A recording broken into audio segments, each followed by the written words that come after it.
There was a frenzy in Hollywood, and suddenly you're facing a trial where someone may take your liberty away for years. And how does that feel? My goal is now to prove that I'm a man of good character. How supportive was your co-star? I haven't heard from Robin. She stabbed you in the back. No, I will not let you get away with that. But you're Kevin Spacey, powerful man, a famous man, a double Oscar winner, is using all that to seduce someone. Do you accept that? I can understand that perspective. Pushing the boundaries, being too handsy. Some people would say that that is criminal. Prince Andrew scandal. Famously, it was reported that you and Ghislaine Maxwell were invited to the throne room. This Maxwell woman, I have no relationship with her. I had no relationship with him. Do you know who I never asked for anything? Was Jeffrey Epstein. I didn't want to be around this guy. There were young girls on those flights? There were young girls on those flights, yeah. You think you would have taken your life? I can't pay the bills that I owe. How much money do you have? None. I don't think I'm getting the full story there, Kevin. That's because you have your newspaper hat on. Well, I've got my new YouTube hat on. Your new YouTube hat. Yeah. Kevin, I guess my first question, how are you? I'm all right. Thank you for asking. It's been a very interesting and I think an important couple of weeks where I've had an opportunity to start to be able to talk about things that, well, for me, in some cases, I've never talked about before, and to take accountability for those places where I have behaved badly, and to hopefully put some facts out there that maybe a great majority of the public don't know about. When were you last in a TV studio like this? I don't remember, but it's certainly, I think, the first time I've been in a TV studio since 2017. That's amazing. I mean, at the time, you were one of the biggest TV stars in the world, and yet this is 7 years later. Yeah, and I'm a little place. disappointed it's not bigger than this, but it's fine that, you know. But does it feel strange? I mean, you're suited and booted again, which, you know, you probably haven't been in a studio like this, dressed like this for that length of time. How does it feel? I suppose the biggest sort of difference that I can feel in myself is that I spent so many years not wanting to talk about myself and avoiding questions about my personal life and my sexuality. And now it's just a very interesting experience that I'm the subject in many of these conversations.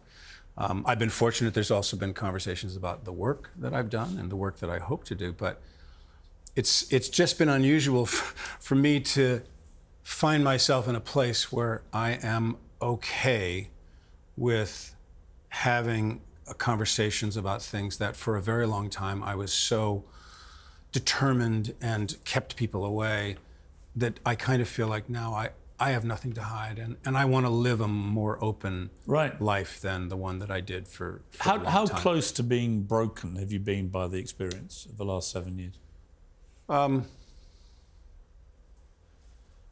There's been a couple of times when it was very dark and when I was at my lowest. What was the lowest moment for you?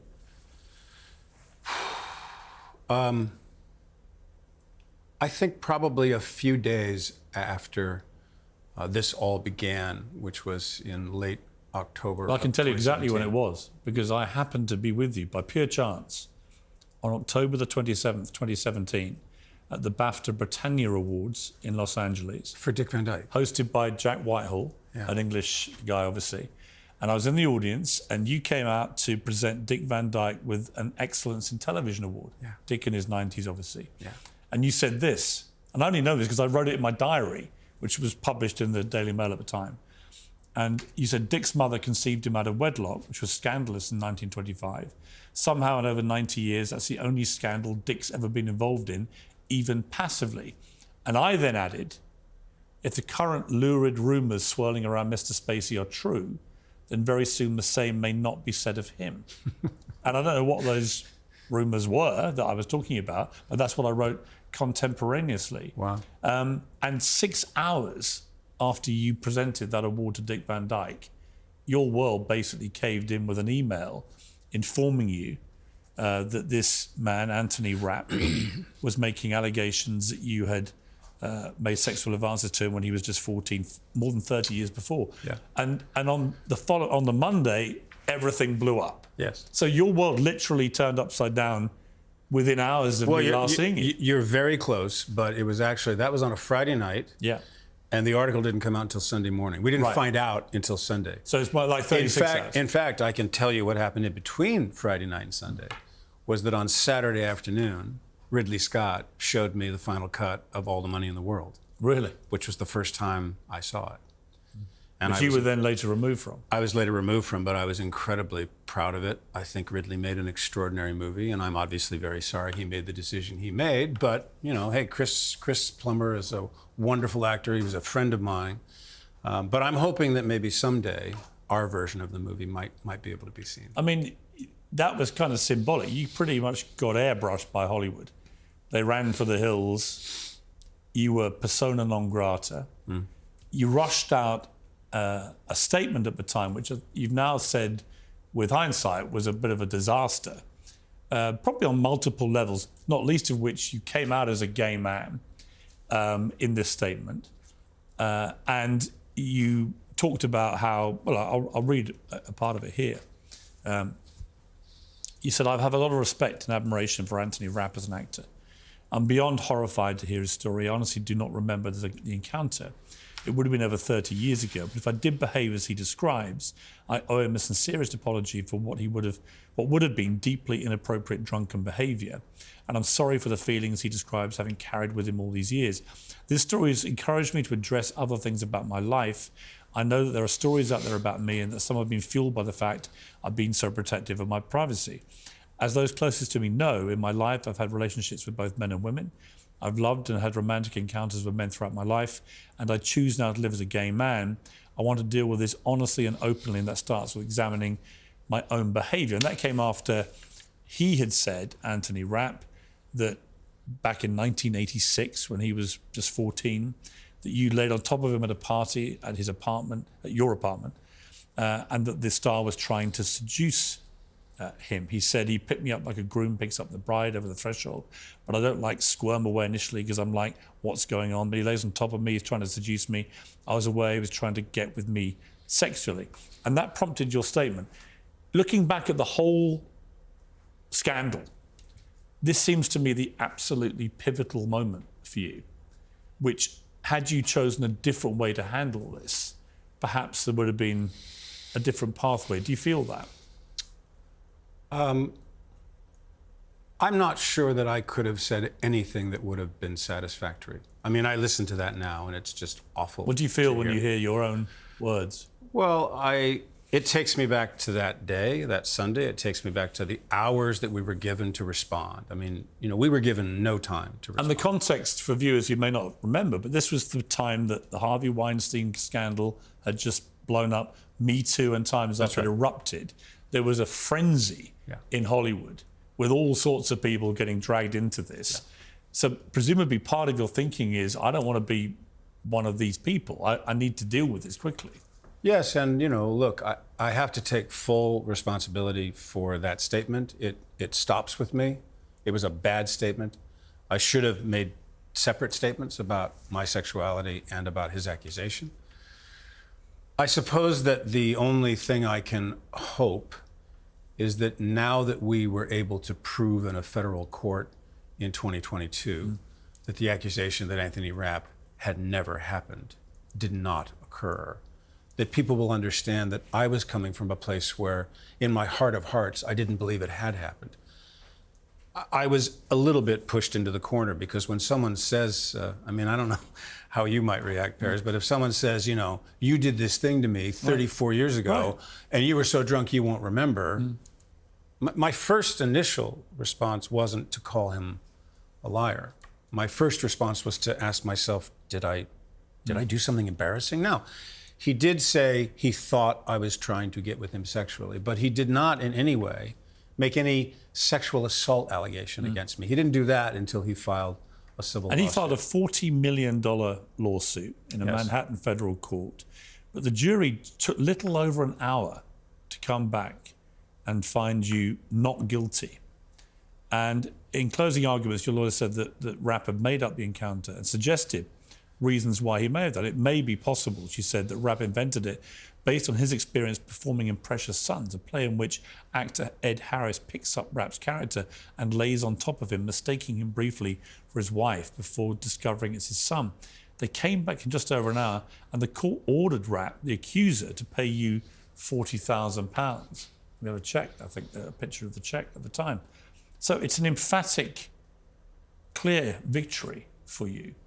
But it also, to me, again, when I look back at the statement you made, if you just hadn't made that statement in the way you made it, then your next few years could have been very different. I'm not saying they would have been, Sure. but they could have been. I accept that it was a poorly thought through statement, and but again, I hope the fact that I'm not guilty of what I was accused of will, at least in hindsight, make people understand why I might have made it. And I also just would add that I hope that someday Anthony Rapp can accept that he had a faulty memory. That's what I would like to believe. Have you had any happened. contact with him? I have had no contact with him. But I would like to believe that at some point he'll recognize that with all the evidence that we presented at trial, which is why we were able to have the outcome that we did, that he will look back on this and say that his memory was faulty. And I think if he did that, that would go a long way to, I think, heal himself and also be healing for me. One of the key reasons that I think it led to such an emphatic decision by the jury was John Barrowman, an actor well known in the UK, stepped forward for you. He was about 19 at the time, I think, and he was there at the same time. Yes. And he was emphatic that this just didn't happen. Well, he was emphatic about the fact that really the foundation for Anthony's claim was that he had gone to a party that I had thrown where he had escaped into a bedroom, and that later I came into that bedroom and swayed in a doorway. Well, I had no bedroom, there was no doorway, there was no party, and the only time that he was in my apartment was with John Barrowman after we had had dinner together and they wanted to come and meet my dog. So again, I think there must be reasons why this happened, and I'm trying as best I can in a lot of these cases to seek understanding and not judgment. My best friend in this world and manager, Evan Lowenstein, has worked very hard with me over these years to try to help me get to a place where I come out the other side of this, not bitter, not angry, not revengeful, but more compassionate, having more empathy, more understanding, being more present, and working on myself in all the ways that I have over What was these last 7 years. going through your head when this all was going down in the first few days? Because you were the double Oscar winner, star of one of the biggest shows on television around the world, House of Cards, and then suddenly you're talking to Ridley Scott about this big movie. It's everything. Life could not have been going better for you. I'm seeing you in Hollywood, the toast of the town, presenting to one of the all-time greats an award, making a funny speech. Everybody laughed. You were really, pretty much near a peak of your life, I would have thought. And then bang, it's all gone. And in all honesty, I'm not sure that I was really able to process much of what was happening. Evan recognized immediately that I was in a very, very dark place, and he encouraged me to go take care of myself. So I immediately, really before any of the decisions were made to punish me, I went into rehab. I immediately, I didn't know if I was going to survive, and I just needed to go take care of myself, and I was enormously grateful that Evan encouraged me to go do that. Do you think what would have happened if you hadn't done that? I don't know. It was a very unusual experience for me because I'd never been in therapy. I'd never looked into myself in the ways that I was being asked to. I remember there was maybe the first or second day that I was there, one of the guys that had been assigned to me as sort of my angel, my big brother. He looked at me at lunch one day and he said, Kevin, if you're going to get out of this program what you came here to get out of this program, you're probably going to have to do something you've never done in your entire life. And I was like, oh yeah? What would that be? He said, trust before you're ready. And he was right.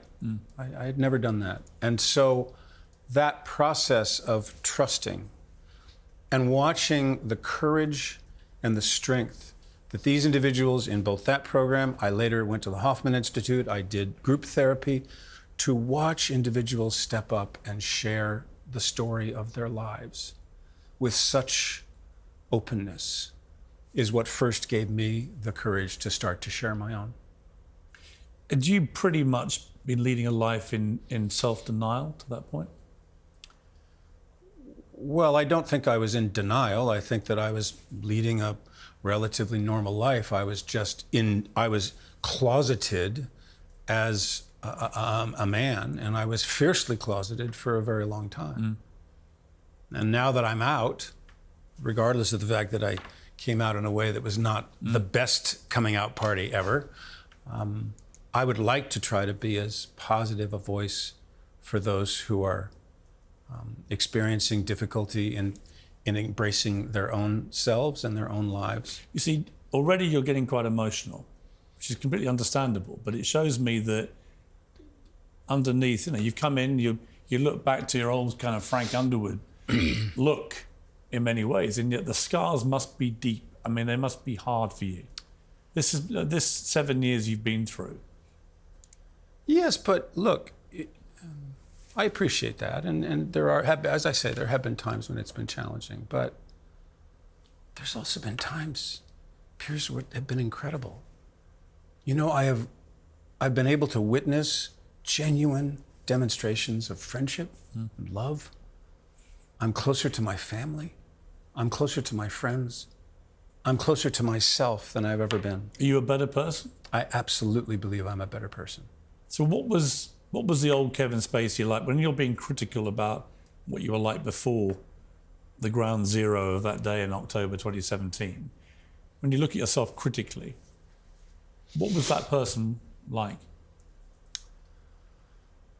I think as much as I tried to be a good human being, I think that there were bouts with arrogance, there were bouts with my ego, there were bouts with, I look back at times when I think, wow, I wasn't as kind as I could have been. I wasn't as generous as I could have been. I wasn't as prepared as I could have been. I look back now at I was so focused and determined on what happened on stage and in front of a screen that I missed a lot of things that were happening off screen and off stage. And now I'm enormously grateful that my focus has shifted. My goal is no longer to be the best actor, which it was. My goal is now to prove that I'm a man of good character. And that is my responsibility every single day, to show that and demonstrate that. I just want to show you a clip. This is from your 2 Oscar wins, because it's very unusual to win more than 1 Oscar. You've done it twice. And the Oscar is presented to Kevin Spacey in The Usual Suspects.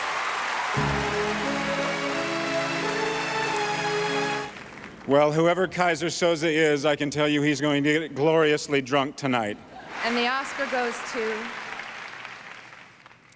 Kevin Spacey in American Beauty. To my friends, for pointing out my worst qualities. I know you do it because you love me. And that's why I love playing Lester. Because we got to see all of his worst qualities, and we still grew to love him.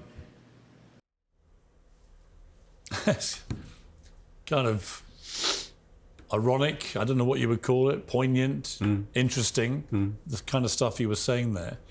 You were staring quite intently at it. What were you thinking? I was actually, I travel with a number of photographs. So I just always like to have photos and things from my life. And one of the photographs I travel with is a picture that was taken the morning of the Usual Suspects Academy Awards. And it's a picture of my mother and me at the Ivy restaurant on Ocean in Santa Monica. We had this wonderful brunch that morning. And when I see that, I just think, wow, that was a morning where there was possibility. I didn't think I was going to win. I was pretty sure I wasn't going to win. I was this new kid on the block. And when I see that photograph, which I see every day, I remember that day. I remember what it meant to my mother. But I've also had to re-examine my relationship with my mother. I've had to ask questions about things that I had for a long time, my whole life, never dealt with. And that was that she didn't protect me from my father. I love her. And I was very glad that I was able to thank her in that speech and thank Jack Lemmon in the one for American Beauty. Because Jack was my mentor and my father figure. Your actual father was a monstrous man. I mean, he was a Nazi sympathizer, a white supremacist. There's all sorts of epithets you can give him. He was brutal, physically brutal, although not to you, I think mainly to your brother.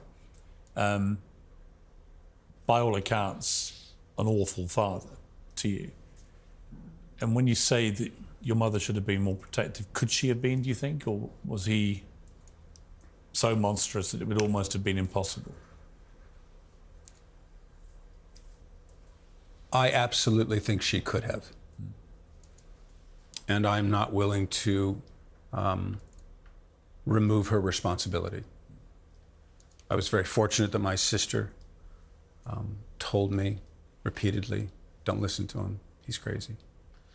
My mother's attitude was, oh, he just needs to get it off his chest. Because he was very homophobic as well. He was, yes. And I experienced that directly. Did you know you were gay when he was doing that?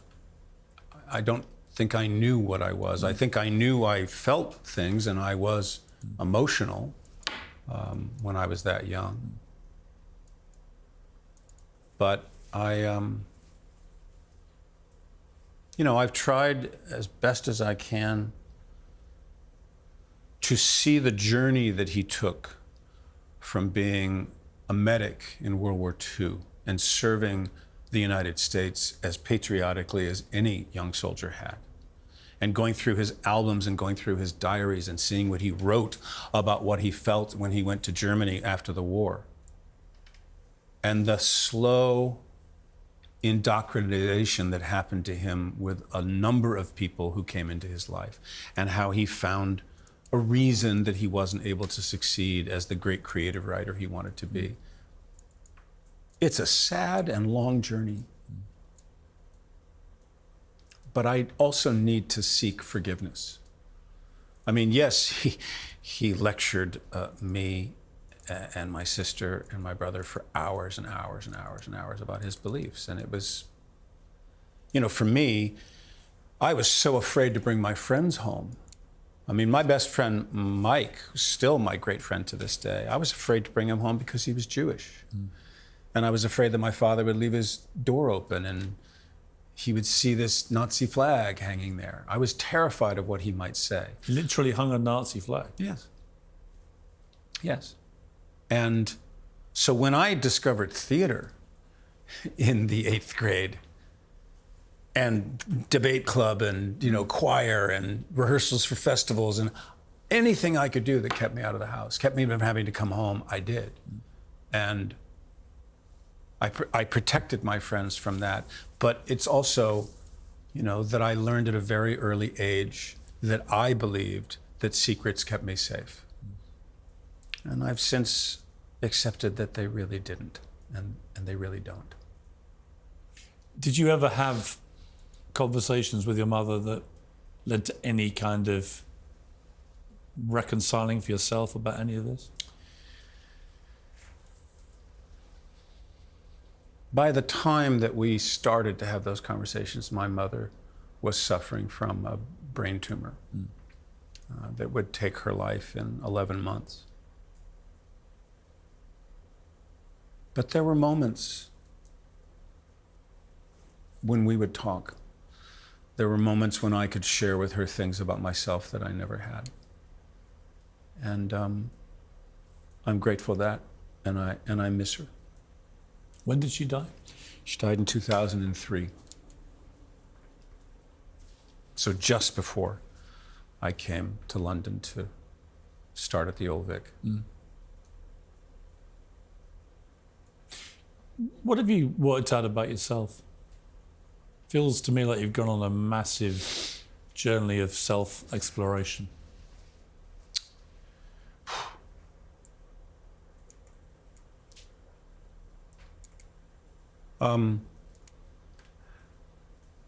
I've learned many things.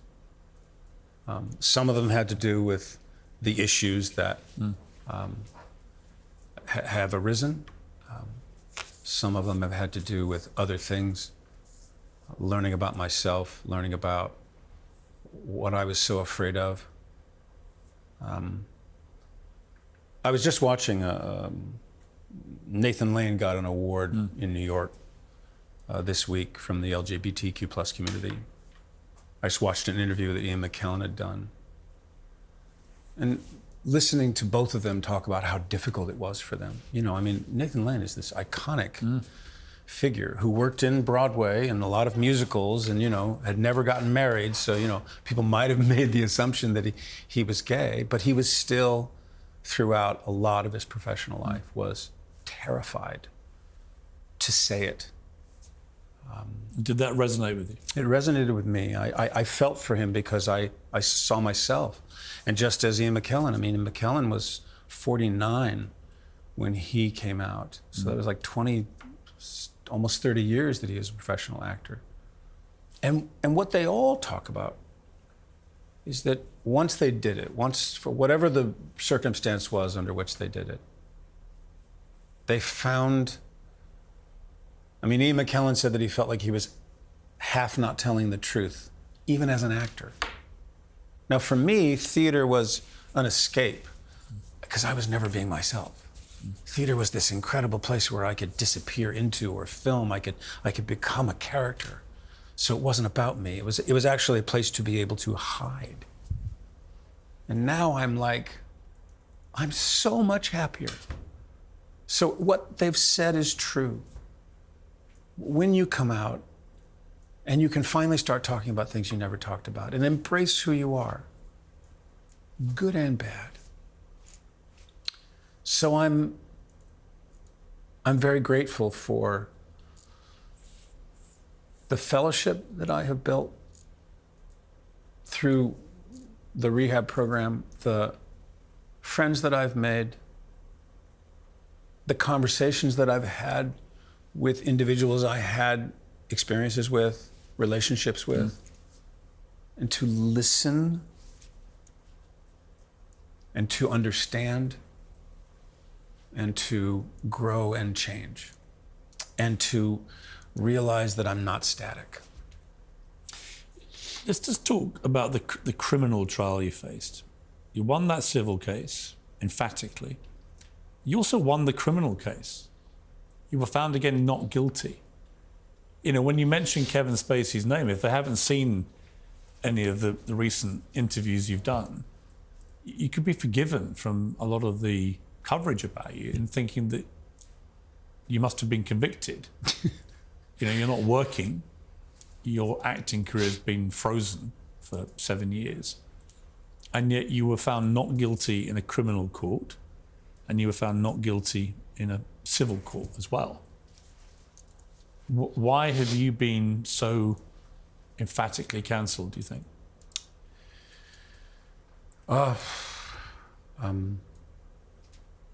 There are no adults in the room, to some degree. I mean, look, I'm grateful to you and people like you who have, I'm not going to say you've supported me, but you definitely have supported the idea that has surrounded me of I wasn't offered a due process in sort of the public arena. Well, you weren't. There's no question. You were found guilty by the court of public opinion. which happens so often to people in all different ways, some trivial, some serious. But I also believe just in fairness. You were taken through the court process in a criminal trial and a civil trial, and you were found not guilty. And when that happens to people, a sort of ongoing prosecution, because people just want to nail you, strikes me as not very fair. Well, I think that we have experienced this before in our history, and certainly my industry has experienced it before. And even though they promised they would never allow that to happen again, I'm talking now specifically about the blacklist, which was, a lot of people talk about the Hollywood 10 and Dalton Trumbo, and we know about those people, but there were more than 479 people whose lives were largely destroyed by being accused of being communists. And the media was a partner in that. I mean, you go and, there's an incredible book about Charlie Chaplin called Charlie Chaplin versus the United States of America. Yeah. And it is extraordinary. The number of columnists who were talking to the FBI, talking to Hoover, and then writing stories about people who, Lee Grant couldn't get a job for 12 years because she wouldn't testify against her husband in front of the House on Activities Committee on American. And so we've seen this before, and I think that I'm not an expert in this, but what I've observed is that there is a lot of fear. People are afraid for their own careers and their own positions if they stand in solidarity with somebody who has been found not guilty. And I hope that as time goes on, that will begin to shift in the right direction. Let's deal head on with some of the cases. One was Los Angeles masseurs who didn't want to be named, claimed that you had groped him at a house in Malibu in California, sued you for sexual battery, gender violence, battery assault, intentional infliction of emotional distress and false imprisonment, and then died before the legal action reached court. What do you want to say about that? Well, because as you know, social media was ablaze after that. This was all obviously a sinister thing. Maybe this guy had been shut up, blah, blah, blah, the usual yes. stuff. Well, they're actually... But in terms of the legality of the case, what is your response to it? My response to it is that we had irrefutable evidence to show that I wasn't even in the state of California when he made this accusation had occurred. And we were very confident that we were going to be able to present, as we have in other cases, that evidence. I also would simply say this was a man who was over 60 years old. And so there's lots of stories about me, enjoying the company of younger men. So this was the first time I was accused of abusing a senior citizen. And, we found out from his family that he had cancer prior to filing that civil suit, and he died of cancer. And, it was sad, but we never had the opportunity to go in front of the court and to prove our innocence. There have been a couple of other stories about alleged accusers who also passed away, which are entirely not true. In the first place, one of those people was not an accuser. She was a stalker, and in fact stalked me for many years, sent white powder in the mail to the Old Vic Theater, called in bomb threats to the Old Vic Theater. We had to evacuate the theater on a number of occasions, and threatened my life. And she was arrested, charged, and convicted in a court in the United States and served more than 4 years in prison. And when she got out of prison, she started making more threats. And it was being examined by the court whether she was going to go back to prison when she was hit by a car and died of her injuries. And there was someone else who had told a funny story about having had an encounter with me in which I made a pass at him. He told it in a very jokey way. And then sadly, he'd been an individual who had a lot of issues and a lot of substance abuse, and he was fighting back and talking about mental health. And he had a book that he'd written. And in that radio interview, he told this story. A year later, when he sadly took his own life, Someone then said that he'd accused me of this, that he was a victim, and there was no court case with him. There was no court case with this woman who was a stalker. So this is just internet, conspiracy theories. On the criminal trial, you were charged with 9 sexual offences against 4 men between 2004 and 2013. And you were found not guilty on all counts. Now, a criminal trial is, by definition, a lot more serious than a civil case. Civil case, the bar can be a lot lower for guilt. And you'll be found not guilty there. When you're facing a criminal trial of that magnitude, had you been found guilty on all counts, I mean, you would likely have gone to prison for a considerable period of time. I believe so, yes. Did that thought play on your mind a lot? I mean, how does that feel? You're an Oscar-winning actor, and suddenly you're facing a trial where someone may take your liberty away for years. Only if we'd had a crazy jury. Only if people hadn't actually listened and taken the time to weigh the evidence that we presented in our defense would that have ever been possible. But we were very, very fortunate. I had an incredible team. Evan was a part of that team, even though he's not a lawyer. But what we were able to present as facts, there was really, I mean, look, the day it happens, I mean, the actual day where they're gonna come in and tell you what the verdicts are. Yeah, you're definitely, I was definitely like, what if this doesn't go the way I hope? But as each count was read, and as each time the juror said, not guilty, I knew that we had presented the right case, and I knew that we had the evidence to prove I was not guilty of those things that I was accused of. Elton John and his husband, David Furnish, both gave witness statements, Elton by video from his home in the south of France. What did that mean to you, to have people of his stature step up for you?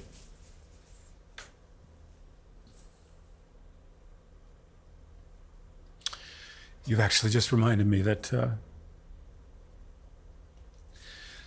Elton was the first email I got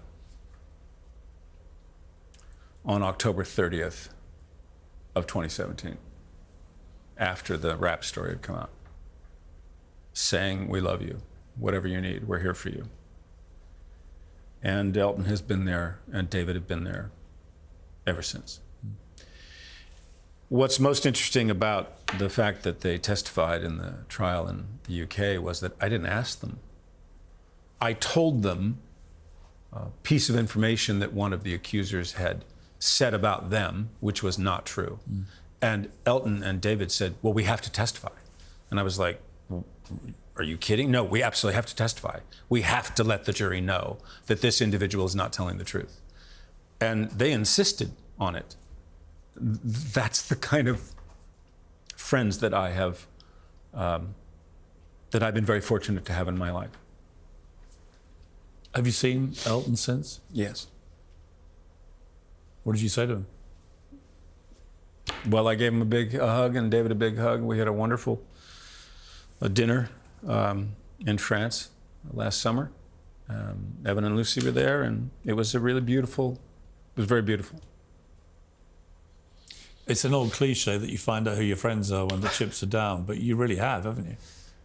Yes, but I also don't catastrophize about the people that I haven't heard from yet. Because, yeah, there are some people who definitely ran into the forest. But there are other people that have, it took 6 months, it took a year, it took maybe 2 years, it took, we're 7 years. I'm still hearing from people that I hadn't heard from. And I try not to decide what that means. Some people just don't know what to say. They don't know how to approach you. They're not sure you want to be approached. And so I continually find myself being very moved by people who take the time and to reach out and to find out how I'm doing. After the initial allegations from Anthony Rapp, there were more than 50 other allegations came out in varying degrees of sexual misconduct. Like I say, you've never been convicted of any offences. when you look at the totality of all these people coming up to say, well, he did this to me, he did this to me, he groped me here, he tried to kiss me here, he, all that kind of stuff. I've read that you've reached out to some of these people and had good conversations with them and kind of put these things to some form of closure. Is that right? It is right that I have reached out to my friends who I had relationships with or encounters with. There are a whole lot of people that have made claims that I have not reached out to. And the reason for that is that I do not feel that I need to have a conversation with somebody who has completely reimagined an experience or have made it up.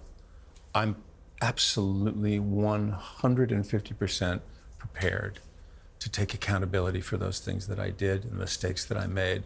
Bad behavior sometimes. See, what I was told, and correct me if I'm wrong, because I don't know you, we've met a few times, but I don't know you at all. But what I was told by people who do know you is that in your thespian days in the theatre world, you'd put on a play, you'd all go out, you'd all have a few drinks, you're very flirtatious, and you would be quite suggestive with people, and a lot of them didn't mind that at all.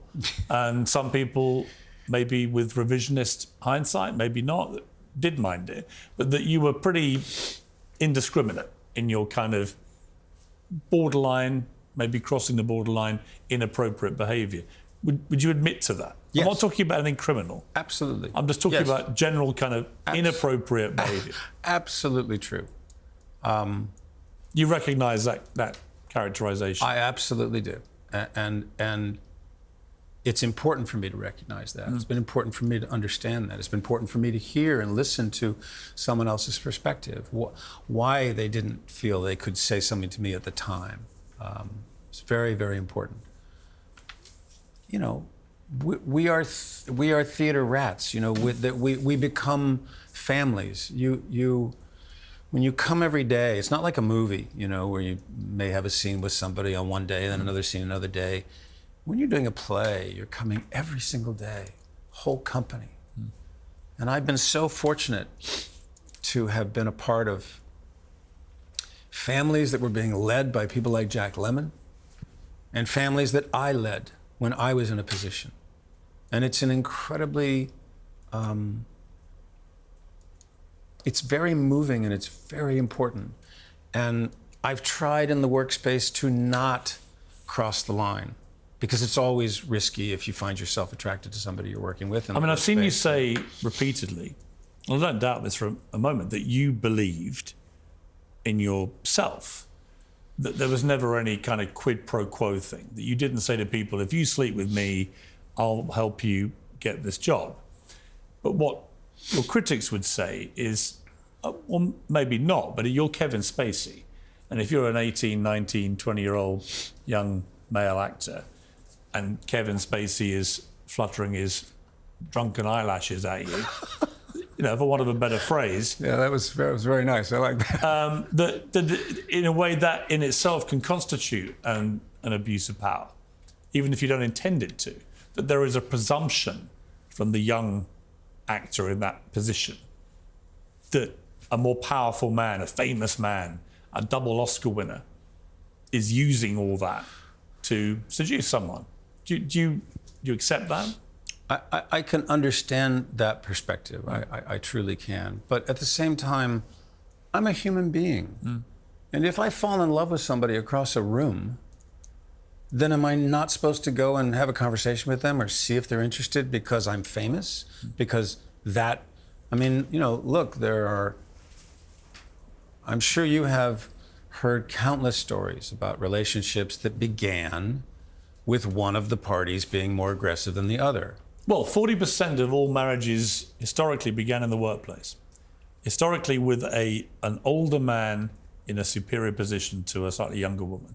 That was just the nature of the workplace. Now it's very difficult to see how those numbers could possibly be happening, because people are pretty much not allowed to have any workplace relationships. So it's been a massive societal change, which many think has gone too far. Do you think the pendulum post-MeToo, you were caught up in that first wave, that hysterical first wave that saw many people taken down. But do you think it's gone too far? Well, I could say yes, and not just in my particular case. There have been others that I feel, they may have been inappropriate. They may have done something that they wish they hadn't done, but I didn't think that what it was, and maybe what they even admitted to, was so heinous that they should have lost their career or their ability to make their livelihood. I think that is too far.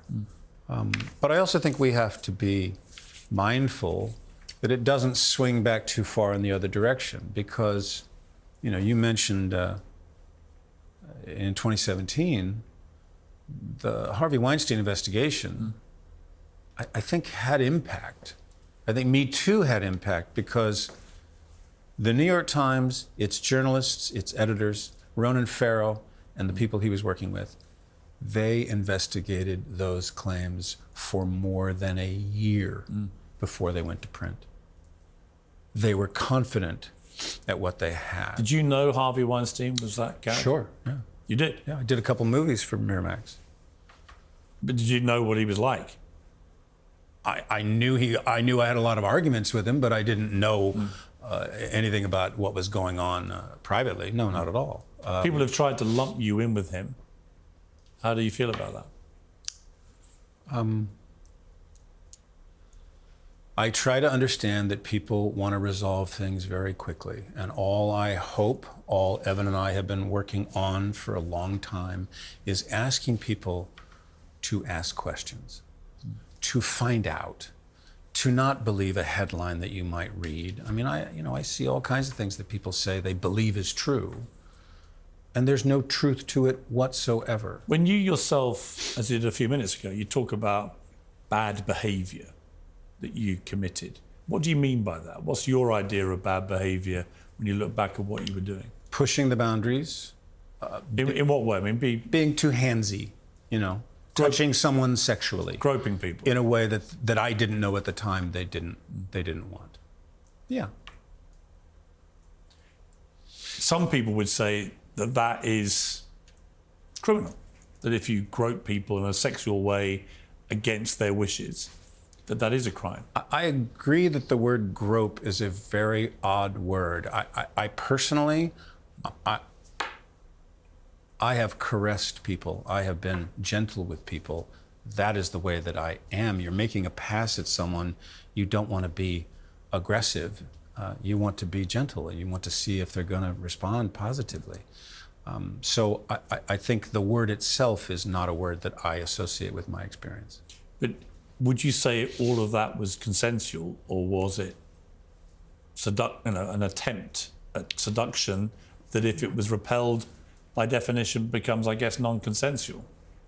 That if you're being handsy, if you're groping people, and they don't want to do it, then they should let you know they don't want to do it, so that you can understand it's non-consensual and stop. So that brings me back to the point I made about if they're a young male actor, and it's Kevin Spacey, and he's had a few drinks, and they're in the bar late at night, and he gropes a young male actor, and they may feel they don't want to be part of that. They don't like what's going on, but they don't want to tell you because you're Kevin Spacey, and it might damage their career. Do you understand how people could think that if they were young and impressionable and keen to get on in their careers? When you reflect on those moments. Yes.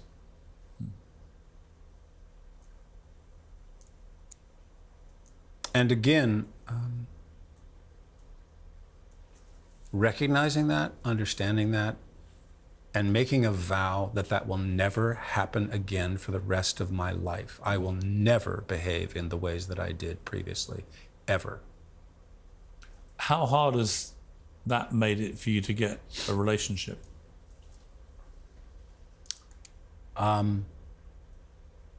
It's a good question. Are you in one now? I'm not in one now. Have you had any lasting one throughout this process? Yes. So it's been possible? Yes, I think. Because it must be incredibly difficult on two levels. One, you're Kevin Spacey with all these headlines and court cases and so on, which must be a deterrent to a lot of people. But secondly, you must be hesitant in yourself about making a move with anyone. Well, if I've learned anything, I've learned that a first move doesn't have to be physical. And so there are ways to make a first move and find out if someone is interested or not. But I also believe that many people, they judge another human being from what they experience. And so I am hopeful, and I believe that I will be able to meet someone who is willing to judge me for what they experience. Could you trust someone? From headlines. Could you trust someone enough, do you think? I absolutely believe I can. I don't want to go through my life thinking everyone's out to get me. I mean, that would be a terrible way to live. You'd like to fall in love and Yeah. maybe get married? Is that an aspiration? I think being in a relationship, let me start there. Being in a relationship, don't get me married right away. Being in a relationship would be incredible. Because the thing that I think I know now, even though I knew it before, is that not being in a relationship just means that you don't have an opportunity to share what you're going through and the changes that you're making and how your life is evolving with another person. And when I've been in relationships, the thing that I always have loved the most is that I think for two instead of for one. I was very struck recently by public statements of support for you from a number of public figures, but several that I know. Liam Neeson, I know a bit. Sharon Stone, I know better. Liam Neeson told the Telegraph, Kevin is a good man, a man of character. So he was deeply saddened to learn of new allegations against him. We'll come to that. This was the Channel 4 show, obviously the documentary. He said that Spacey is one of our finest artists in the theatre and on camera.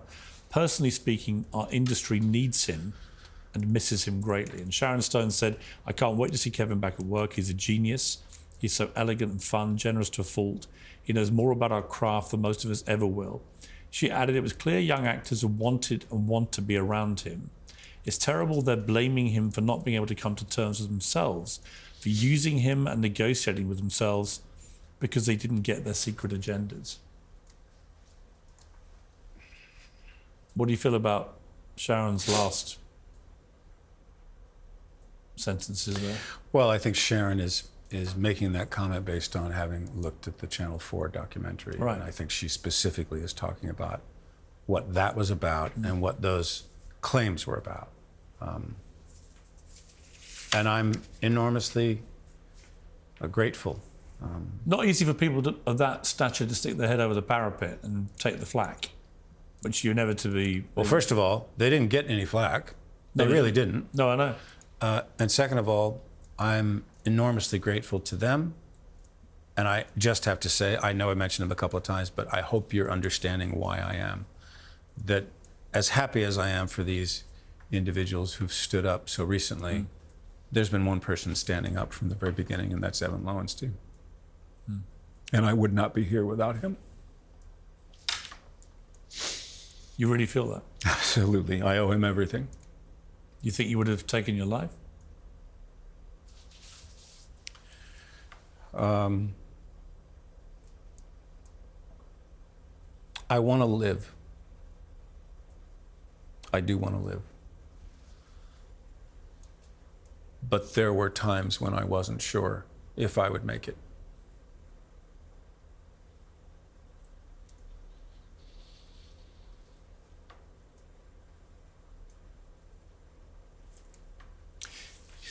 The Channel 4 show Spacey Unmasked. Did you watch it? I've seen portions of it, but not the whole thing. You were never asked to do an interview. No. It seems extraordinary, given the nature of the allegations. You were given 7 days to respond in writing. And you were just given a fait accompli, yes or no. Did you or did you not do the things that were being alleged? Right. Again, it doesn't seem a particularly fair process. Well, I think that, Channel 4 announced this documentary in 2022, about 4 months before we started the Rapp trial in New York, and a year or so before the UK trials would begin. we were then we heard that after the UK verdicts came in, that they were having a rethink. And I guess what they decided to rethink was, we've started this documentary. They'd already started it, so they'd spent money. That they were going to make this, as they claimed, a conversation about bad behavior, inappropriate behavior in the work, in my life, and that was what it was about, to have a public conversation. And so they went out and they found a number of individuals to make a number of claims. Well, one of them was a Secret Service agent from the House of Cards called Daniel. Yeah. We got a clip of something he said in the documentary. I leaned in because he was saying something to me, and then I felt something tickle me just right below my zipper, and I was like, what? I looked down and I see it's his finger. Yeah, no, his hand touched my penis. Wasn't like us playing around in a locker room, a little joke or a little tap. It was sexual. I was touched. I was inappropriately touched on set at work. He just had these real dead eyes looking at me, and I just felt like I was staring into like a soulless monster. He worked on the show for 4 years. What's your response to that? What do you feel about that? I know who that is. We had a lot of fun together. When he left the show, we were emailing to each other. In fact, in one of our flirty emails, which we had, I asked him to send me, he was talking about working out, he was getting buff, and I said, send me a picture. And he sent me a couple of pictures that were naked and provocative. We've got them. Yeah, that's one of them. So he voluntarily sent you those pictures? Yeah, he sent me these. This is now, this allegation he makes, I believe, was in 2013, because I know the scene he's talking about, and I know when we shot that scene. And this is now 2016, so that was 2013. This is now 2016, and we're like talking about getting together, and he's sending me these kind of pictures. And you just go, okay, so which is true, Daniel? I think it's very clear what's true. And by the way, can I just also say, I don't know why Channel 4 has not yet told the British public if they paid these individuals to tell these stories. My brother's been paid a number of times for telling false and crazy stories. So we know that they approached people and said they would pay them. So did they pay these individuals for telling these stories? And did they know about these pictures and the emails and years after? How could they? No, what they did was, instead of coming to us in a reasonable fashion and saying, listen, we're thinking of airing this thing in 3 months or 4 months. We want to give you an opportunity to respond to these. I would have then gone and found those emails. I would have shown them those emails. We would have said, guys, if you're going to present a story, present the whole story.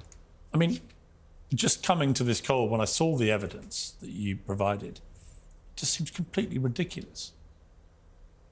If he's doing that 3 years later, how traumatized can he really be by what he claims happened in this incident in 2013? There are a number of others in the Channel 4 documentary whom we have also found exchanges between me and them, and in one case, years after. Well, we have an example, a former Marine called Scott, who alleged this in the documentary.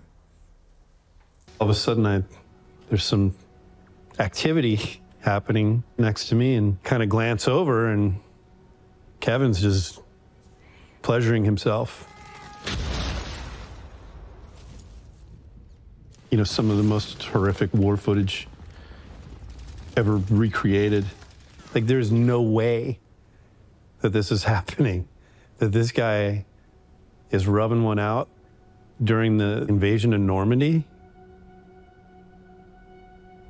And finally, he reaches over and grabs my hand and tries to get me to help out. I was like, no, this is crazy. So he's a gigantic Marine who presumably has fought in wars. But there are some salient points about this. I don't apparently you've never seen Saving Private Ryan. No, I haven't. So why is he saying this? I mean, my last question, did he get paid for telling this story? I don't know. What I do know is that he claimed that this incident at the movies happened in 1998. I have an email from him in 2011. I have an email from him in 2013, in which he's, not only in the 2011 one, says how great it was to see me when I was just in Los Angeles. And I know I'd gone to Los Angeles at some point during the tour of Richard III. We apparently went to a play together, and he looked forward to seeing me again soon in the future. So again, to me, this is ridiculous. To you, it could have been life, I mean, it has been life-wrecking, but coming off the back, what was interesting to me, coming off the back of all these court cases you've been involved in, the reaction to this documentary was very interesting. You actually began to get a lot of support from journalists and then from people like Liam Neeson, Sharon Stone and others who just saw through a lot of what they saw to be nonsensical. People who are victims of what they claim to be, I don't think a Marine voluntarily sends the cheery emails he's sending you years later if he genuinely experienced some great trauma watching a movie you say you've never watched. Right. Yes, you know, I mean, Channel 4 presented this as if this was some deep dive, they called it forensic investigation. And at the center of this documentary, they used my brother. Now, my brother moved out of the house when he was 17. Mm-hmm. I then moved to New York to go to Juilliard when I was 19. And in all the years since, which is nearly 50 years, we have seen each other, even he admitted, maybe 4 times. And he sold stories about your mother. Sold stories, I mean, yeah, what he's done to her is terrible. What he's done to me doesn't matter.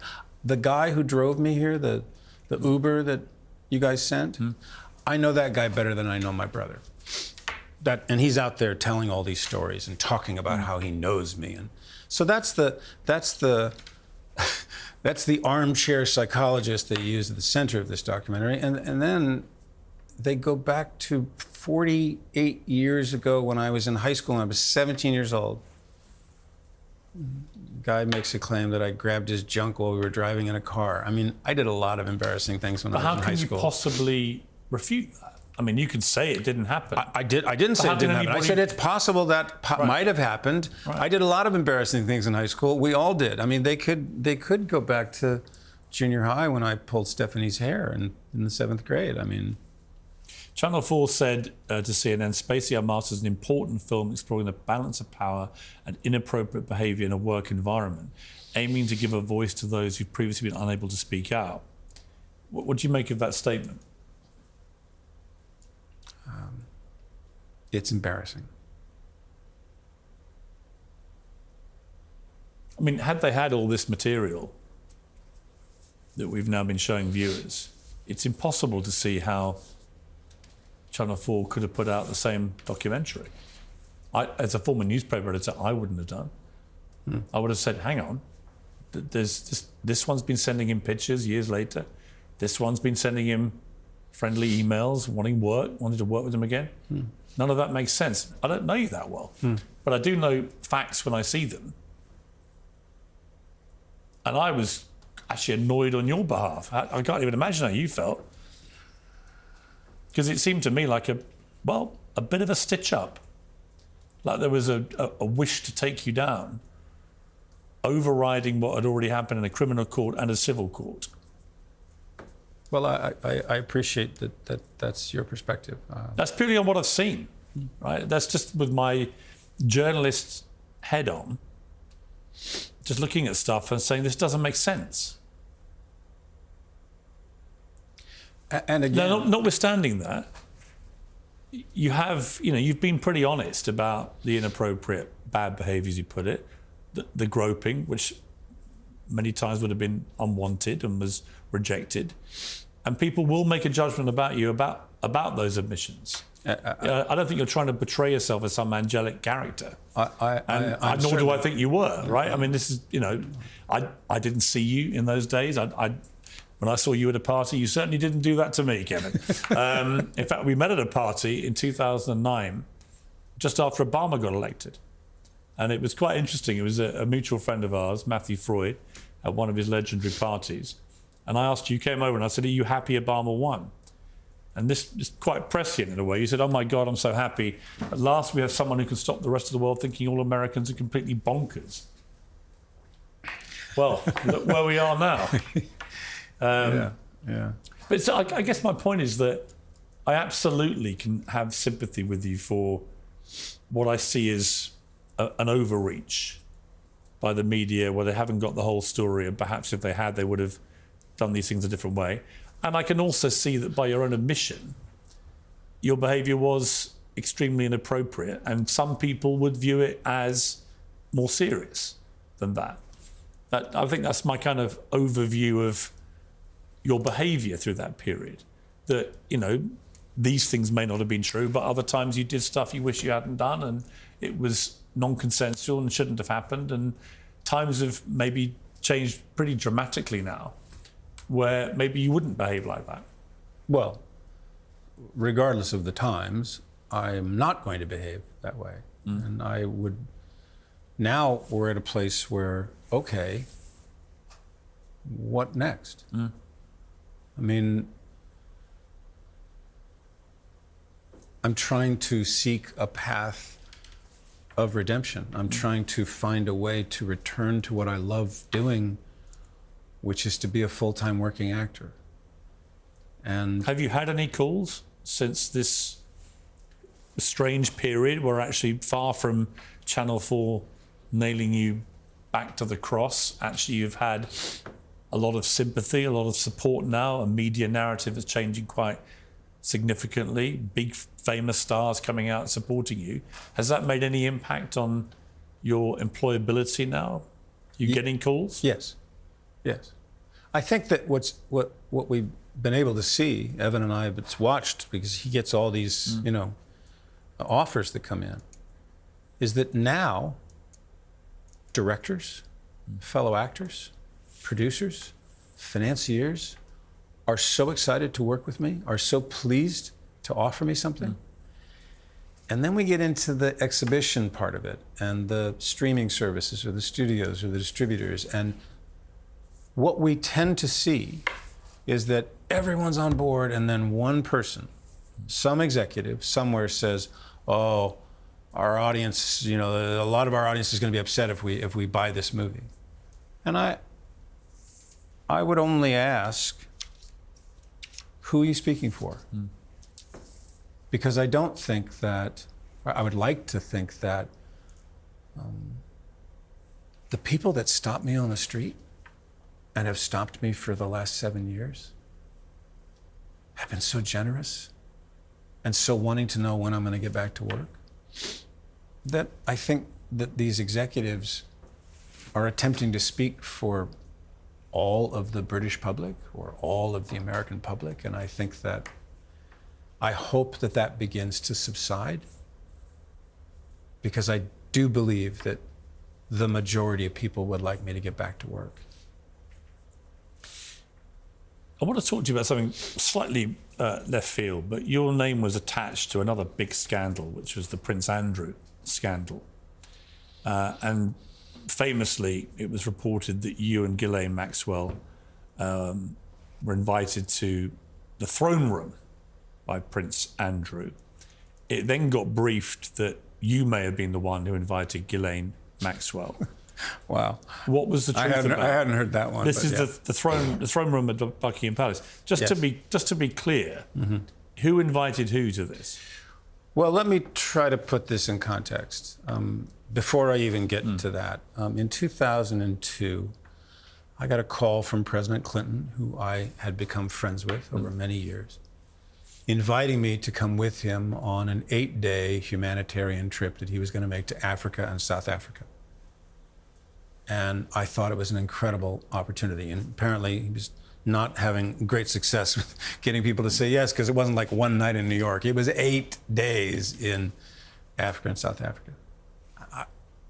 The fact that it was primarily to raise awareness and prevention for AIDS, and particularly for mothers who had HIV to get the medication they needed to not pass it on to their children. So I said yes, absolutely. And in September of 2002, we took off from New York and we went to Ghana and Mozambique and Zimbabwe and Rwanda and Johannesburg and Cape Town. And this was one of the most incredible experiences I've ever had. The doctors and nurses that we met, what we learned about how they were treating patients, the economic development that the president was also talking about in terms of Africa and where it was going to go in the future. The people we met, we spent a day with Nelson Mandela. Just one of the most extraordinary, just an incredible trip. Meant so much to me. And then the president was invited by Tony Blair to give the speech at Blackpool and the Labour Party conference that year. I was there. So we flew then to London. And the president said to me, before we leave tomorrow, you want to come? I'm going to go to Buckingham Palace tomorrow and see Prince Andrew. You want to come? So I said, sure. So I'm a part of the president's party, and there must have been, I think there were 21 guests of the Clinton Foundation when we went to Africa and South Africa. So it was like 18 or so people came to Buckingham Palace that morning. And we were wandering through, and there were people brought us into the throne room, and I sat down, and a bunch of people came and sat down next to me, and a bunch of pictures were taken. And then we went up and we met Prince Andrew. I'd never met him before and have not seen him since. So that's the context. Then President and I went up to Blackpool. In 2015, I started seeing reports online, things on my Twitter account that I had flown to this guy, Jeffrey Epstein's island, and I had abused young girls. And I was like, I mean, if you'd asked me in 2015, maybe even if you'd asked me in 2002, did I know a guy named Jeffrey Epstein? I probably would have said no. Well, of course, I have since learned who he is. And I have since been able to go back and find out that the airplane that we flew on for this humanitarian mission was owned by Jeffrey Epstein. And to then learn, oh, he was actually on some of those flights. And this Maxwell woman was on some of those flights. I didn't know him. I've never spent any time with him. I was with the Clinton Foundation people. That's who I was with. Now, what I understand is that he didn't start to be investigated until 2005 by authorities in Florida. So here's what I can tell you. This Maxwell woman, she was one of many people that sat down next to me in that throne room. I have no relationship with her. I had no relationship with him. I mean, he's not my friend. I'm not a confidant. I've never spent time with him. And interestingly, I will say this. I was very fortunate that President Clinton introduced me a lot of business leaders in London because he knew I was coming to the Old Vic.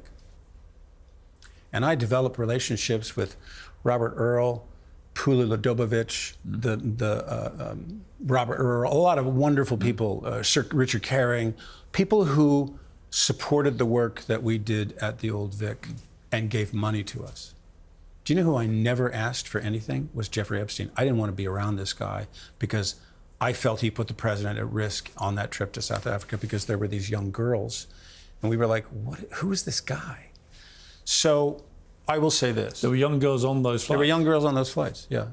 And that's been out. They've talked about it. But here's my point.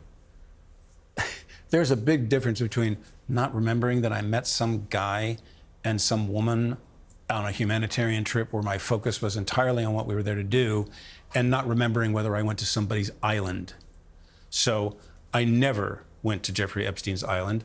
I did not know him, and I never saw him or her after that morning at Buckingham Palace. He didn't even come to Buckingham Palace. She was only there. Is it true that Prince Andrew sought your assistance and wanted you to testify that Ghislaine Maxwell was your guest, not his, during that Buckingham Palace tour. I heard a report about that, but at no time did anyone ever contact me on his behalf.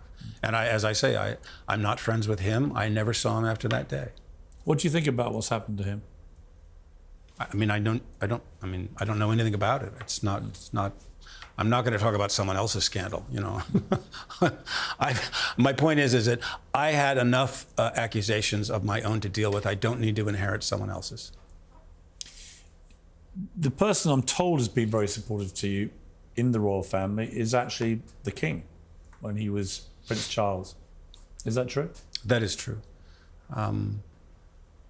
We were very fortunate that when he was the Prince of Wales, he loved the Old Vic. He believed in it.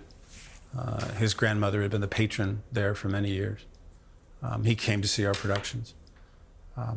And I was always honored to be able to do what I could for the Prince's Trust. And I wish him all the best with his health. And when your troubles started, when the scandal blew up, he did reach out to you? No, I haven't heard from him directly, no. But through other people? That may be true. Come on, Kevin, you'll know whether that's true or not. Well, he's now the King of England. I do, but you know, when you start paying your guests, Piers, then you're gonna get the. But he did contact you. No, he did not contact me directly. No. But he sent a message to you. I heard a message, yes, and I'm very, very grateful for that. A message of support. Yes. That must have meant a lot to you. Yeah, but look, I don't want to drag him into all this. You know, he's. Well, many people think it was a good thing for him to do. Well, I'm not saying it isn't. I'm just saying that, you know, he's got a lot on his plate, and I wish him the very best. But it was a message he wanted you to hear. I can't tell you what he was intending. I don't think I'm getting the full story there, Kevin. Well, you know, that's because you have your newspaper hat on. Well, I've got my new YouTube hat on. Your new YouTube hat. Yeah. Because he knighted you. He did. He did. I'm very grateful for that. Other people have had knighthoods taken away. That hasn't happened to you. No, it has not. Are you pleased that it hasn't? I don't know why it would. But I can tell you that I was very touched by the fact that because when the Queen was with us, and we're sad that she's not, there was always a day where she would do it, and it just so happened that I was working on that day, and so I guess what they normally do is they would mail it to you, but Prince Charles, King Charles, said no, I want to give it to him, so he organized a ceremony at Clarence House that was a very, very moving day. Do you remember what he said to you? He was just very pleased that I had done the work that I'd done, and that Mother really loves what you've done with the Old Vic. It's wonderful. Mother what? Mother loves what you've done with the Old Vic. It's wonderful. With the Old Vic. Yeah. Marvelous. So you had the Queen's backing. Your work at the Old Vic. That's quite something. Yeah, it was quite something. Yeah. Are you a monarchist? You believe in the royal family? I do. How do you think he's doing? Obviously, he's got cancer, very sadly, at the moment, but he's still out there doing his I think that he has. I mean, first of all, I think that he has done such an extraordinary job. I think that it's been so wonderful to see that the British public has been so supportive of him. You know, a beautiful coronation, and he's, you know, he's in many ways the man he always was. And I think there were a lot of doubters, but if you watched what he cared about, what he fought for, the kind of work that he did with young people in education and the arts, all of these things that he continues to do, even though now the Prince of Wales is running the Prince's Trust, I think there's an enormous amount to admire about that. Have you written to him since he acceded to the throne? I have written to him, but I haven't sent it yet. Really? Why? I just... You know, sometimes you're waiting for the right moment. But I did write to him. Well, you're here in the UK. Yes. We're literally about 3 miles away from where he's probably currently standing. Yeah, but I don't know that he opens his own mail. Somebody will for him.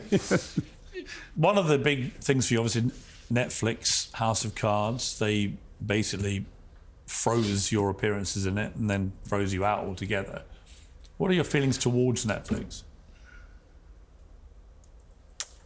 Well, I haven't Netflixed and chilled for a while myself, but You don't watch it anymore?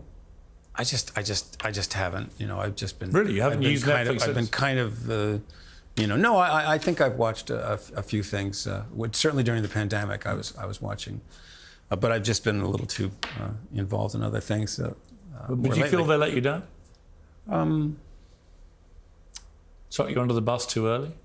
Should have waited for you to get through the system?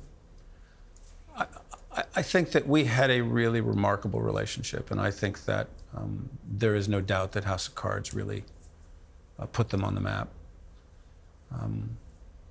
And, you know, even though they made the decision they made, which I think was a strange decision. A wrong decision? I believe it was a wrong decision. I believe it was wrong for them as a company.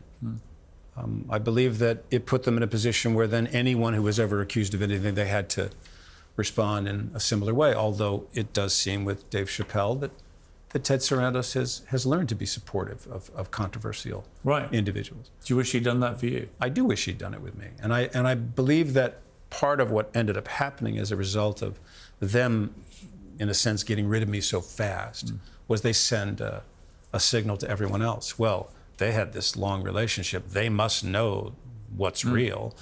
And they didn't know anything. And they didn't wait to find out what it was that might be discovered. And have you heard from Ted since? No, I have not.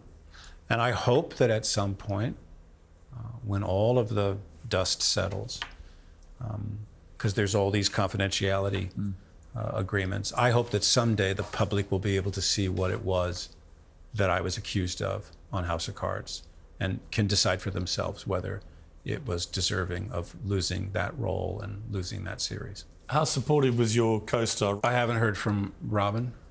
At all? No. Nothing? Since when? Since September or October of 2017. Since it first blew up, you've heard nothing at all? No. Wow. Look, I understand. Do you? I do. I think that by distancing herself from me, it allowed her to not have to answer a lot of questions. And I understand that. But look, you know... what would the questions have been? I'm sorry? What questions was she avoiding by doing that? Oh, having to answer questions about me. Right. So I think by saying that she didn't really know me... Right. Did she know you? I think we knew each other rather well, yeah. Good friends? I believe so, yes. I had a marvelous, wonderful time working with her every day. Did you ever see her socially? Yes, sure. For what? For dinner? Well, I mean, I've known when she was married to Sean Penn for many, many years. We go back a very long time. We did a movie together many years ago called Hurly Burly. So we've known each other a very long time. She made out she pretty well barely knew you outside of work. I understand. But that's not true. Not in my opinion, no. Do you feel let down? No, as I say, I'm trying very hard to not be judgmental and to try, even if people do things that I don't understand, to try to seek understanding about it and not judgment. You know. And she went on to carry on with the show. She did. Making a lot of money from a show which you helped make one of the biggest shows in the world. She did. She deserves everything that she's been offered. She's an extraordinary talent. Would you like to see her? Would you like her to contact you? I adore Robin, and I think that the thing that made me have so much of a good time on that show was making Robin laugh. And we laughed every day. And then she stabbed you in the back? No, I will not let you get away with that.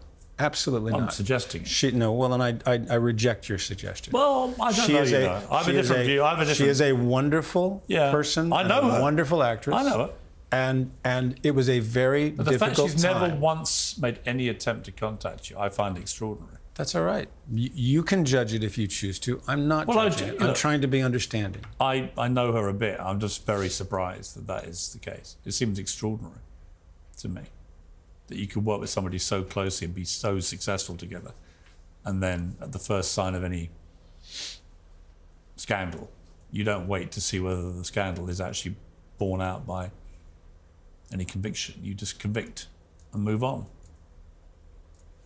Well, you know what? We're not done yet. You know, life goes on, so we'll see what happens in the future. You're still facing some legal jeopardy. One of the people in the criminal case is taking a civil action against you. It does feel like it's never ending, this. Does it feel like that for you?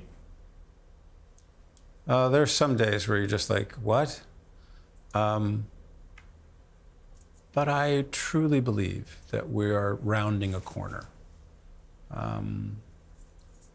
What do people say to you when they see you in the street? It moves me so much that people take the time to ask me how I am. They talk about movies. They talk about characters. That's when I feel like, wow, I did my job in that one, because they're talking about that person as if that person is real.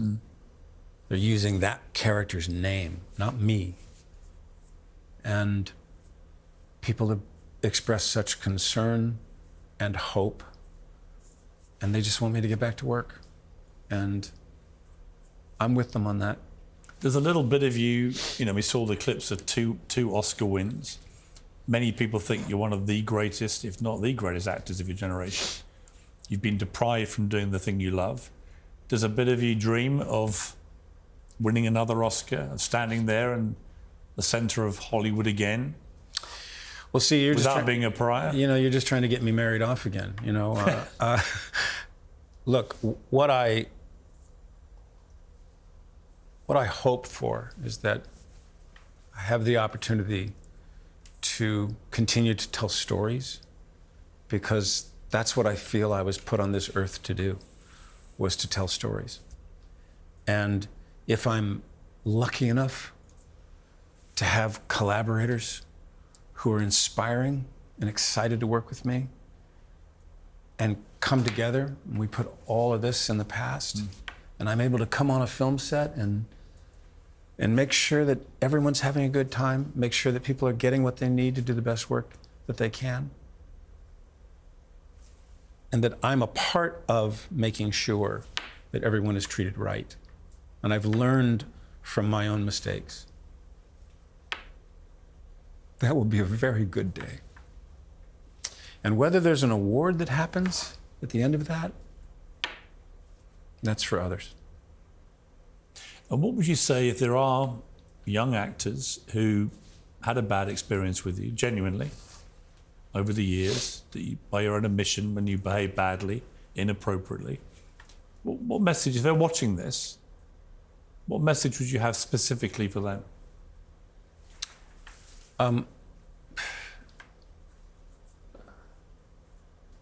You're asking me to answer a very broad question, right, as if every single encounter I ever had in my life would allow me to want to say something to all of those people. Well, no, let me be specific. Yeah, if you're more specific, I think it's easier to answer that question. Okay, so specifically, when you said you know there were times when you behaved badly. Yes. When you groped people when you shouldn't have done, when you were too handsy, when they may not have wanted you to be.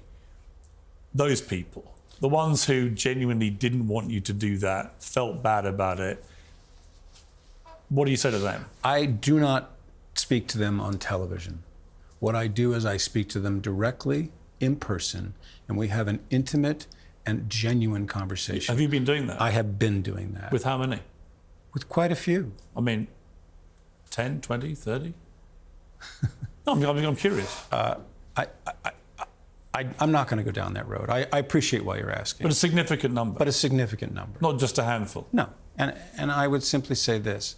Those conversations have been incredible. I think to put me in a position where you're now asking me to make a PR move, right, is just not something I feel comfortable doing. I understand. I am very, very... I'm actually more interested that you've been having the private conversations with these people. Yes. And what approach do you take when you have them? They're private conversations, Piers. I can just tell you that I'm grateful that people are talking to me. I'm grateful that they're sharing what they're sharing with me. I'm learning, I'm growing. And you know what? About the work, it never stops. I will be doing this work for the rest of my life. You mean on yourself? On myself. This is not something you go off and you get a diploma and then you come back and say, look at me, I did all the work. I mean, what's it's not funny because of the circumstances, but what's kind of ironic is that you were famously a very private guy. You said that at the start. You know, if I'd interviewed you 15 years ago, we would not have been going anywhere near any of this stuff. We also would have been 10 minutes. Right. No, but that literally, I mean, you would not have subjected yourself to such a forensic conversation about you, your character, your life, your mistakes, and so on. Is it quite cathartic to be doing it? How do you feel now? We've been talking for an hour and a half, maybe. How do you feel about it, the conversation? Honestly. It's like a weight is lifted off my shoulders. Because I'm okay to talk about these things. And I wasn't for a very, very long time. And I don't want to miss out on things that I missed out on before. As I said, now I want to focus on the things that happen off screen and off stage, much more than I focused on them in the past.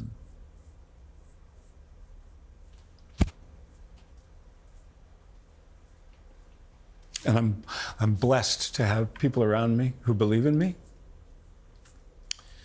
And I'm blessed to have been able to learn what I've been able to learn. Can you imagine if I didn't learn anything?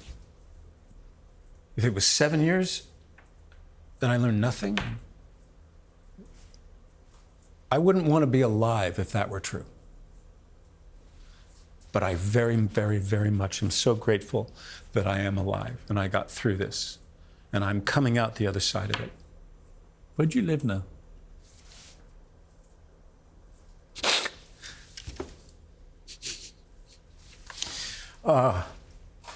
Well, it's funny you asked that question, because this week, where I have been living in Baltimore, is being foreclosed on. My house is being sold at auction. Really?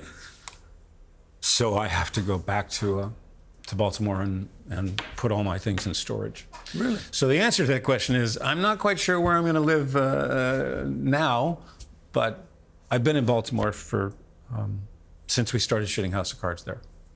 So how long is that? I moved there in 2012. So this has been your home for 12 years? Well, not this particular place, but this place has been my home and Evan and Lucy's home since 2016. Why is it being foreclosed? Because I can't pay the bills that I owe. Are you facing bankruptcy?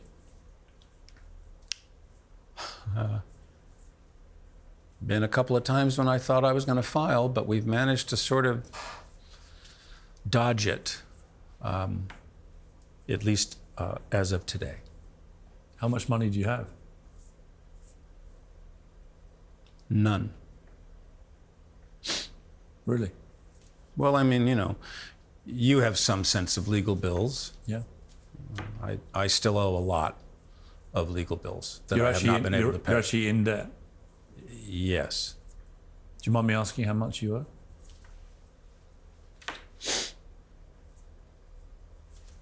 It's considerable. Millions? Many millions, yes. The house itself is many millions. What are you going to do? Get back on the horse. Get back on the horse. I wish you all the best in getting back on that horse. Thank you. It must have been a nightmare to live through. And I don't say that because I think you've been completely blameless. We've discussed by your own admission the flaws that led to your behaviour and so on. But I do believe in fairness, and I just think that you've not been convicted of any crimes, either in a criminal court or a civilian court. And at some point, society has to recognise that. They may have their own view about you, good, bad, or ugly, but there has to be a sense of fairness about it. And the fact that you're now losing your home and you have no money and you owe millions and so on, I think people will watch this whole interview, and I suspect they'll reach the same conclusion I am. This is too much. There's a wonderful story that is about one of the Hollywood 10, and that was that Dalton Trumbo was rejected, as everyone was, by the unions, by the motion picture producers, by the Directors Guild, by the Writers Guild, everybody. And he had to work for many, many years writing under a pseudonym. It's the only way he could work, was to use a different name. So he didn't get the credit on a movie that he actually wrote. Some other invented person got that credit. He got paid. And then one year, a remarkable man in my business, who was an icon and a producer and a movie star, stood up and said, "Enough is enough." And Kirk Douglas said, "Dalton Trumbo's name is going on Spartacus." And everyone told him he'd get canceled. Everyone told him, "Don't do it. You're going to be called a commie lover." And he said, "Sometimes you have to do the right thing on principle." And the moment he stood up and said, "Enough is enough," the blacklist was over. And Dalton Trumbo's name is on Spartacus. Are you waiting for that person to do that for you?